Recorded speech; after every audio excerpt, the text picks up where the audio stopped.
The Londonpreneur Show with Michelle Carter. Welcome to another episode of The Londonpreneur Show, where I interview new entrepreneurs here in London, Ontario, Canada. My first guest is Colleen O'Brien, and her business is Practical Solutions. Welcome, Colleen. Thank you. So what is Practical Solutions? Practical Solutions is a vocational service that where I provide and conduct vocational assessments to determine an individual's employability and income potential. And what type of customers do you usually cater to? Typically, I will work with individuals who have either been injured in a car accident or have had an illness of some sort and have to transition back into the work environment. And within the last couple of years, I've been working with individuals who are going through a divorce. Mm-hmm. And how do you start that process with them? Usually the referral can either come from the client themselves or through their lawyer. Okay. Or in the case of an auto case, it will come through the insurance company. Mm-hmm. And at that time, then I will speak with the referring source and then just gather information. And then I meet with the client and we review sort of background information and then ideally do aptitude and interest testing to determine what their employability potential is. Okay, so you help them determine what sort of skills they have in order to go back into the workforce. Yes. What life experiences have prepared you for being an entrepreneur? Well, typically I've been through a lot of life changes and transitions myself, both personal and professional. And I've gone through many different occupational changes in my life. So I think that's really enables me to be able to kind of understand what people are going to go through, how they're going to feel, what might happen to them, what they need to do in order to be able to transition successfully back into the work environment. So I think it allows me a bit of understanding and maybe even some empathy with what they're going through. I bet. And what was your position before you decided to start your own business? I've been doing vocational services for many years, but my very first career was as a nurse, and I worked in psychiatry for several years. Okay. And then within that system, I worked, transitioned actually within psychiatry into doing vocational services with the patients in the hospital, helping them get back into the work environment. And then from there transitioned into doing that with the insurance companies. And I was working for several companies as a vocational specialist, and I was just ending about a 4-year contract, and it just seemed like the right time. I had developed a pretty good reputation and felt that I could look for another employer, but I really loved what I was doing, and I felt that I could provide a really good service on my own to clients. So it just seemed like the right time to strike out on my own. And if we can be clear on the definition of vocational, what does that mean? Typically, vocational means simply just the connection to employment or occupation. It takes a look at an individual's skill, aptitudes, capability in connection with any particular type of career that they might want to do. So how can testing for vocational skills help the underemployed? Well, typically what testing will do is identify, like I said earlier, what your skills and your aptitudes would be.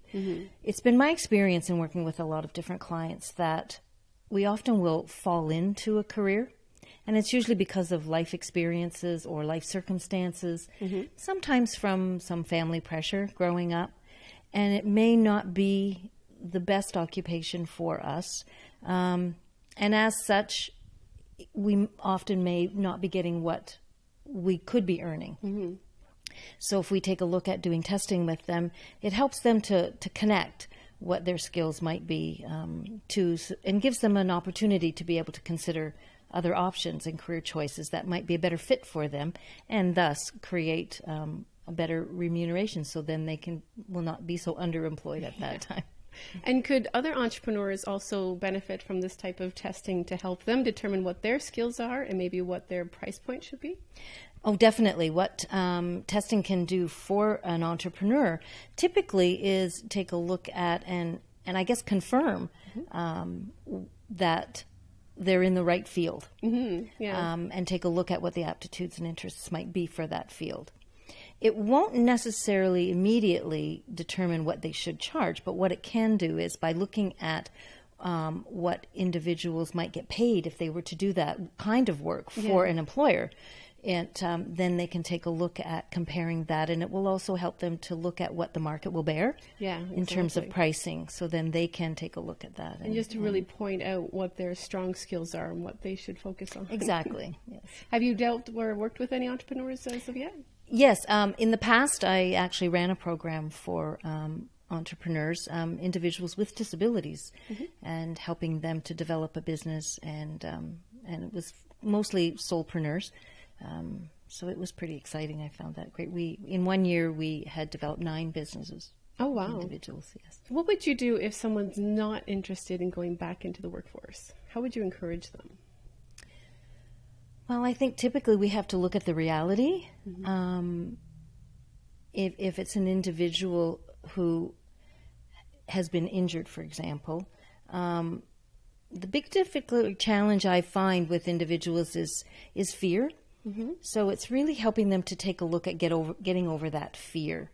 And there tends to be some anger that goes along with that, particularly if it's a job that they had that they loved, and they're not able to do that before or anymore. I mean, so it's really just being able to take a look at what they can do and helping them to build their confidence that there is something out there for them to do, and they will be able to get back into their life in a healthy and happy way.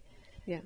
And maybe find a job that maybe still is interesting to them, maybe just not in the same manner as it used to be. Exactly. Okay. Any specific stories that you have of individuals that you've been able to help overcome that encouragement? I had one young woman who she knew she wanted to get back into the work environment, but she just didn't know where to start. Okay. And she was going through divorce, so she needed to have support for a period of time. So we did the testing with her, and I think for her originally she kind of thought she was only capable of doing one certain field, which would have been at a lower income level. But she was sort of okay with that. Once we did the testing, it showed her that she had a much higher capability, and there were many other opportunities that were available to her that she wasn't aware of. Exactly. Okay. So it gave her the confidence, and then actually I just got a letter from her recently saying that she actually chose a different field, and it's in the social work related field, and she's not getting any more support anymore, and she's incredibly happy. Yeah, absolutely. And do you ever see on the other side any men that are struggling to want to go back into the workforce? Yes, I've had a couple of men who have either had to be downsized from their company. So I think for them it was very much a pride issue. One individual had been working for his company for a long period of time. So he was pretty concerned, thinking he was unemployable. So we did a lot of the testing with him and worked with him and showed him that he had really good, what we call transferable skills. So skills that he developed from the course of his employment and education, that he could actually utilize those to transfer into another occupation. So he was able then to step back into the work environment. And how is that testing specifically? Do you put them in a job to try it out and see what their skills most of the are? testing that we do initially is called aptitude and interest testing. Okay. So it's all paper and pencil testing, and it's standardized. So they sit with me for a few hours and we run them through a series of tests, and then we can help them determine. From that, it will determine what their general aptitudes are. Then we can do a cross-match and compare those with a variety of occupations that would have similar aptitudes. Yeah, and so people would learn what their transferable skills are, and then maybe broaden their interest in what other positions they can apply for. That's a great service. Yeah, I love it. It's so exciting, and it's great for me because I really get to see people make changes in their life and take control over their life where they may have not felt they had much of that, depending on what their circumstances were. So tell me a bit more about Colleen. Do you have any hobbies? Oh, I have quite a few hobbies, actually. I love to travel, of course. And I've been doing a lot of dancing over the last 15 years. So I started off with doing ballroom dancing. Oh. And now I dance Argentine tango and teach that in the London area. In here in London? Yes. Oh. We teach it Tuesday evenings downtown. It's at a small little boutique called Organic Oscars. They have some studios that they rent out, so we teach it there. And then once a month we have a dance where people can get together and practice and just have a really nice social evening. And we do that once a month. And we hold that up at the Windermere Manor. Oh, yeah. It's a beautiful venue, so we use it. And do you compete in dance as well?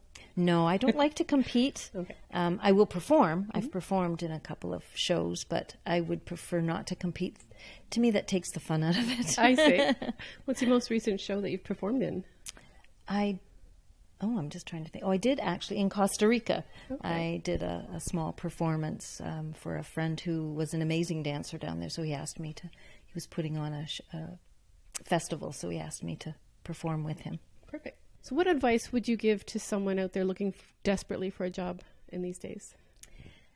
I think the first piece of advice I would give them is don't be desperate. Okay. Because if you're desperate, you're going to take the first thing that comes along, and it may not be the best thing for you. And a lot of people may disagree with that because they're going to say, well, I need a job. But I think the way I look at it, going about getting the best career for you and the best occupation for you is not unlike taking a trip. It takes some planning. Yeah. And you have to look at where you want to go and how you want to get there.